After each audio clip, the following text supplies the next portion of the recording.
இன்றைக்கு நாம தெரிந்து கொள்ள இருப்பது முன்பின்னாக தொக்க தொகை அப்படிங்கிற ஒன்றை பற்றி தான். அது என்ன முன்பின்னாக தொக்க தொகை? ரொம்ப கடினமா, ரொம்ப கடுமையா இருக்கே இது. அப்படிலாம் ஒன்றும் இல்லை. ஒரு எடுத்துக்காட்டு சொல்றேன், அதற்கு பிறகு உங்களுக்கே எல்லாமே புரியும். இப்ப நடு ஊர் அப்படிங்கிற ஒரு சொல் இருக்கு. அதாவது ஊரினுடைய நடுப்பகுதி என்பதை தான் நடு ஊர் அப்படின்னு சொல்றோம். உண்மையில பார்த்தோம் அப்படின்னா இது எப்படி உருவாவது அப்படின்னு பார்த்தோம் அப்படின்னா, ஊரினது நடுப்பகுதி, ஊரினது நடுவின் கண் இருக்கக்கூடிய பகுதி அப்படின்னு கூட சொல்லலாம்.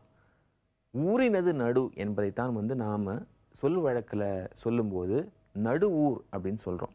இங்கே ஊரினது நடுப்பகுதி அப்படின்னு சொல்லும்போது அது என்கிற அந்த ஆறாம் வேற்றுமை உருவு வந்து விடுகிறது. ஆனால் நம்ம சொல்லும்போது ஊர் நடு அப்படின்னு சொல்லுவது கிடையாது, நடு ஊர் என்று தான் சொல்றோம். இங்கே பார்த்தீங்க அப்படின்னா இந்த ஊர் நடு என்பது பேச்சு வழக்கில் பார்த்தீங்கன்னா நடு ஊர் அப்படின்னு மாறி வந்திருக்கு. ஊர் பின்னாடி போயிருக்கு, நடு முன்னாடி வந்திருக்கு.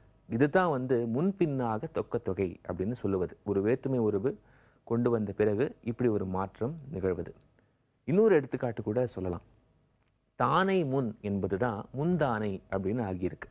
தானை என்றால் ஆடை, ஆடையினது முன்பகுதி என்பதைத்தான் தானை முன் அப்படின்னு சொல்றோம். ஆனால் அதை பேச்சு வழக்கில் பார்க்கும்போது முன்தானை அப்படின்னு சொல்கிறோம். இந்த இரண்டு எடுத்துக்காட்டுகள் மூலமாக உங்களுக்கு இந்த முன்பின்னாக தொக்க தொகை அப்படி என்றால் என்ன என்பது குறித்து ஒரு தெளிவான அபிப்பிராயம் உண்டாகி இருக்கும் அப்படின்னு நினைக்கிறேன்.